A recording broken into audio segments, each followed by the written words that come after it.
Number 6 right now is Christian McCaffrey on that list. Ooh, number 6. He's number 6 on this list. Now, I am going to be biased against running backs. I'm just going to be biased against running backs because to me... They're people too, Rich. They are people too, but to me, that's what Offensive Player of the Year awards are for. Unless they are so remarkably statistically... unless they're so remarkable statistically, and the team is one of the top 2 or 3 in record-wise, then I'll have to start paying attention. Right now, Christian McCaffrey is doing amazing things for a 5-4 team. It's tough to name him the most valuable player when his value and his value add is significant, but in terms of wins and losses, it's a 5-4 team. If they had maybe 7 wins. And that's why number 5 on this list is Dalvin Cook. Now, I told you yesterday, Dalvin Cook right now he's on one of those teams that has played 10 weeks. Dalvin Cook is the first player with 1,400 scrimmage yards and 10 or more scrimmage touchdowns through his team's first 10 games of a season since LaDainian Tomlinson did it in 2006. And he won the MVP that year. But that's the year that he scored, like 28 touchdowns or something insane like that. So we'll see how these guys do from here on out. But Dalvin Cook is doing all of this on a 7-win team for a coach that decided last year, when they didn't make the playoffs in the first year of Kirk Cousins' 3-year all-guaranteed contract, we are done winging it around with this guy. We are done with it, and we are going to ride this kid coming back from his knee injury, and we're going to ride him until we win the Super Bowl. And they may just. And I will say this in all fairness to Christian McCaffrey. He's only played 9 games. So all he needs to do is get 15 scrimmage yards in the game coming up this week against the Atlanta Falcons, which I proffer to say he will. And he will match the Dalvin Cook statistic I just said is first. He'll be the second since LaDainian Tomlinson to do that. So eventually, we will just see what the record looks like because, unfortunately, even though we're talking about individual achievement, to use an Untouchables phrase, this is part of a team, and the team has to be top 2, top 3 record-wise to be considered an MVP at the running back position. And I might be accused of being biased on that front. It's just a fact to me is the way I look at these things. Now, number 4.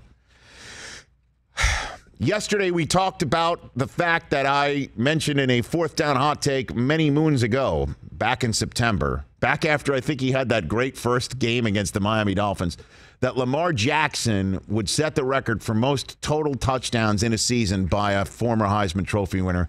That would be Cam Newton in his MVP season. He had 45 total touchdowns. Yeah, 2015. Right now, Lamar Jackson is accounted for 21. With 7 games to go.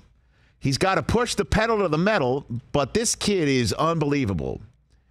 And what he has done over the first 16 games of his career, he's now started 16 games, he is up there in terms of yards rushing, yards throwing, touchdowns accounted for with some of the all-time greats. Now, that's over the 16-game season. But what he's doing right now for a Ravens team that is in front in the AFC North, and what he represents and the style that they are playing, he is beyond valuable. He is earth-shattering and groundbreaking, and I put him 4th on my list right now. 4th is kind of hot because people have him 1-2 here. I know that.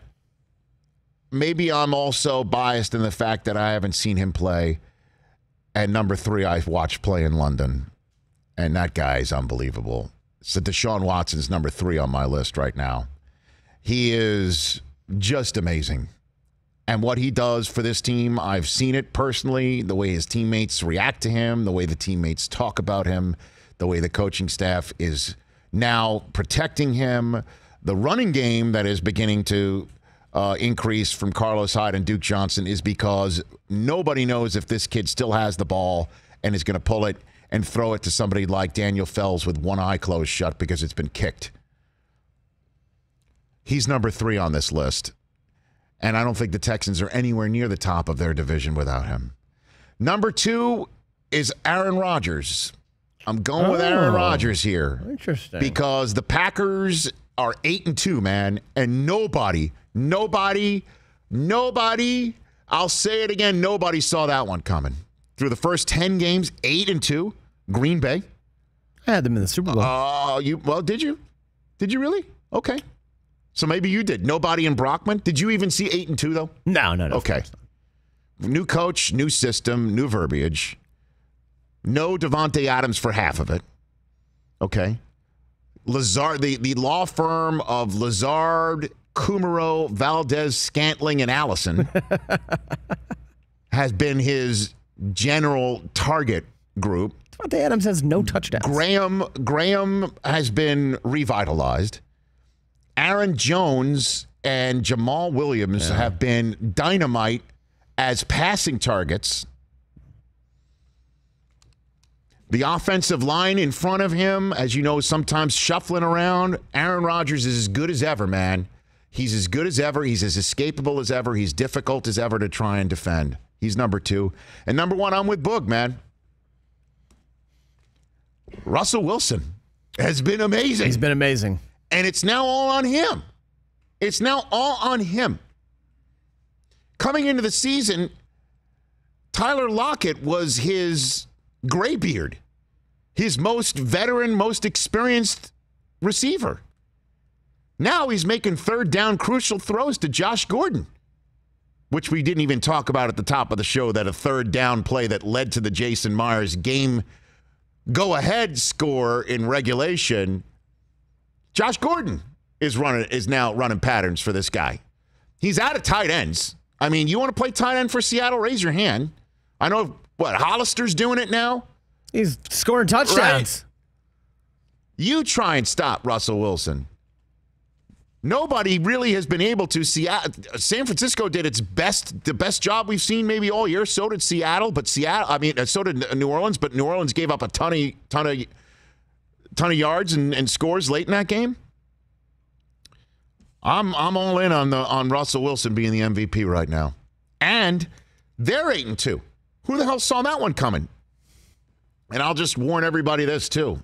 All you, I guess, new to the NFL folks. Nobody in the NFC. Nobody. And I'm talking about Green Bay, New Orleans, wants to go and play a playoff game in Seattle. Ask Green Bay how the last time they went there for a playoff game went.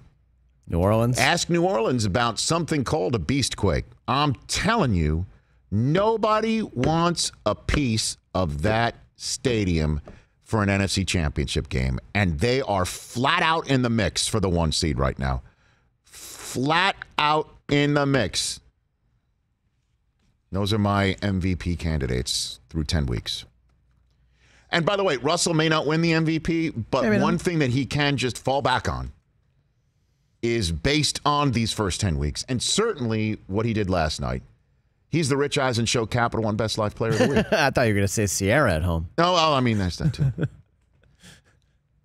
Unbelievable. His passer rating was underneath 87, which for him is damn near half of the rating that he's been averaging all year. And he's been awesome, man. I mean, like that pick in overtime, I was shocked. I was like, I was at the gym watching it, and I like screamed, and people were looking at me like, did too. And like, I couldn't believe it. But I know. I couldn't believe it. It was like, where did that one come from, man? Yeah. He's great, man. He's great. He is just dynamite. There's not enough gushing allowed, and it helps to have someone like Bobby Wagner quarterbacking the other side of the ball. He's amazing. For more of The Rich Eisen Show, tune to Audience Channel 239 on DirecTV for free on BR Live or download the Rich Eisen Show app.